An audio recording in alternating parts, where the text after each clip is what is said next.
ఏపీలో పోర్టుల నుంచి రేషన్ బియ్యం అక్రమ రవాణాపై ప్రభుత్వం ఉక్కుపాదం.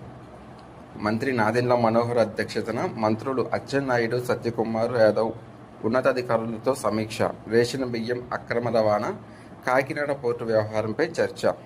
ఈ సమీక్షలో కీలక నిర్ణయం. కాకినాడ పోర్టు భద్రత కోసం చీఫ్ సెక్యూరిటీ ఆఫీసర్ను నియమించాలని నిర్ణయం. కాకినాడ పోర్టులో భద్రతా వ్యవస్థ బలోపేతం చేయాలని నిర్ణయం. రేషన్ బియ్యం అక్రమ రవాణాను వ్యవస్థీకృత నేరంగా పరిగణించాలని నిర్ణయం. పీడీఎస్ బియ్యం అక్రమ రవాణా చేస్తే ఇక కఠిన చర్యలు.